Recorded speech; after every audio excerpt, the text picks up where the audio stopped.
In March of this year, we had a K-shaped recovery. So I think that the major macroeconomic event is the expansion of the M2 money supply. We had a money supply expanding by about 5.5% a year for a decade. Mm-hmm. And starting this year, it leaped forward by about 24%. And looking forward, it looks like it's going to expand by 15% every year for the next 5 years. So another way to say that is the cost of capital just tripled. And if you're not beating the expansion of the money supply with your returns and investment, you can't preserve wealth. You can't store value. So when the cost of capital tripled, what that meant was a bond that's not yielding more than 15% is losing value. And it meant that a stock that's not growing its EPS faster than 15% annually is losing value. And it meant that real estate that can't grow its rents by faster than 15% is losing value. So the short of it is, there's $300 trillion of money in these fiat investments. They're all going to be cut in half over the next 3 to 5 years. They're all, in essence, everyone's going to lose half their wealth if they don't find a solution to the problem. So why am I interested in Bitcoin and the crypto industry in general? It's because there's a mad scramble to find a store of value. We know that cash won't work, and we know that bonds, real estate, and stock are fiat instruments, and they're all going to be debased at the rate of expansion of the money supply. And so what are you going to do?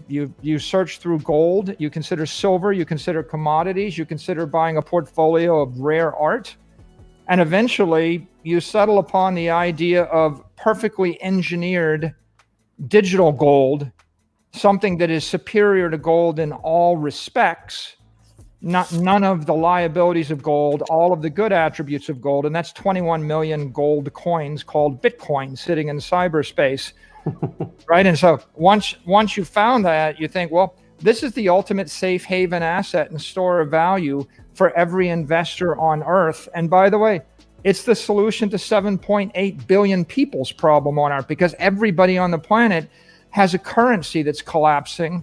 The only difference is in America and Europe, it's collapsing at 10 to 15% a year, and everywhere else it's collapsing faster.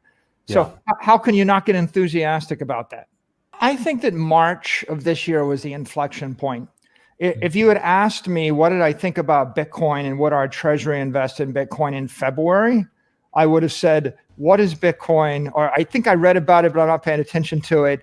And if I'd walked into my boardroom and said we should do it, they would have thought I'd gone crazy.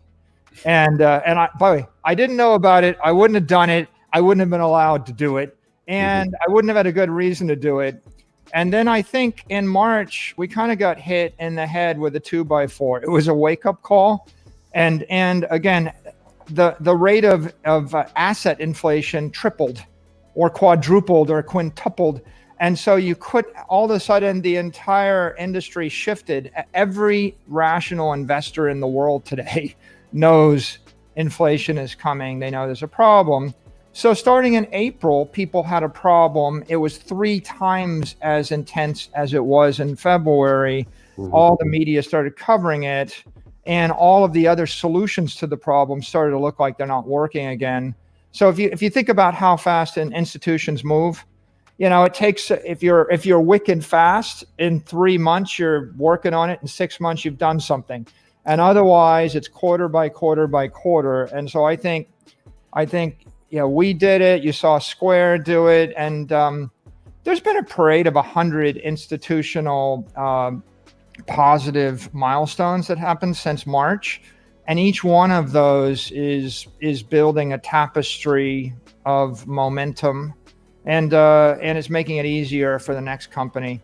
I think it's a no-brainer that private companies, I see a lot of private companies working on it, but I also hear institutions, pension funds, and unions and endowments and things like that are starting to move. And I also think public companies will do it. I think the hardest hurdle is for public companies to do it, because there's interlocking regulatory and governance and accounting and strategic issues and communications issues, which are really tricky to work through. But I think that, the hedge funds, the Paul Tudor Jones, Stanley Druckenmiller, Bill Miller, all of those, they can move faster, and they typically want to front run the bigger players. And then you have the lumbering institutions. And of course, the private companies and high net worth individuals and family offices, they've got the same problem, and they can move faster, and they don't have to put out a press release saying what they did and why they did it and justify it. I think that it starts by rotating from one narrative, which is, well, Bitcoin is a very interesting uncorrelated digital asset with high volatility, with high potential returns, and you can put 1% to 2% of your portfolio into it with or without leverage. But that's one. That was a narrative, and the speculative narrative was predominant before March. But that's not going to appeal to 99% of the investors or the money in the world. They want something different. They want Bitcoin is the ultimate synthetic long-term treasury reserve asset. It's an engineered safe haven asset, engineered to be superior to gold in all aspects, a bearer instrument that's a store of value. And if I go from one to the other, then I'm not talking about getting 1% of the money from 1% of the investors. I'm talking about getting 50% of the money from 100% of the investors. Okay, so what does that mean? Well, I mean, it means that the people that we want to appeal to are the people that put their money in gold because they don't trust fiat instruments. So there's $10 trillion there. So they'll be looking at, how does Bitcoin compare to gold? How does Bitcoin's volatility compare to gold, returns compared to gold, trading liquidity compared to gold, et cetera? How many people hold Bitcoin versus people that hold gold?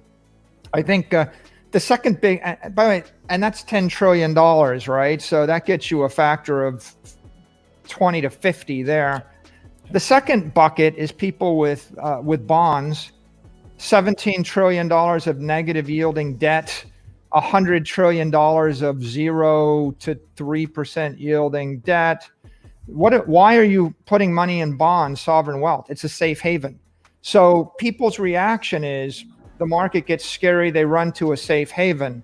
I think it's pretty important in the crypto industry, and with regard to Bitcoin, you position Bitcoin as the ultimate long duration safe haven asset, so they run to it instead of running to sovereign debt. That gets you, again, another factor of 10, 20, 30. And then finally, you've got a pool of big tech investors. You could argue a lot of people are using big tech like Tesla, Apple, Amazon as a store of value. They've lost faith in the currency. They know they can't invest in negative yielding bonds.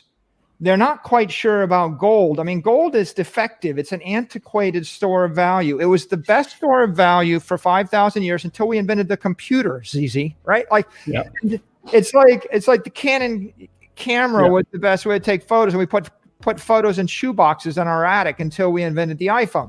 It was a good idea until it became not a good idea. Libraries were a good idea until Google gave away 1 million books for a nickel for everybody on Earth. And then it became not so good an idea. And so what you've got here is people running to these things, like they're running to big tech, they're running to gold. And I mean, I don't know why anybody would run to bonds, by the way, like sovereign debt yielding negative. I can't figure that one out, but they're all looking for a store of value. Add up those three, it's $150 trillion. Bitcoin is 350. So the only reason people wouldn't buy into the idea of a crypto asset as a treasury reserve is because they don't understand it, or they're afraid, or when they show up to the exchanges, they get confused.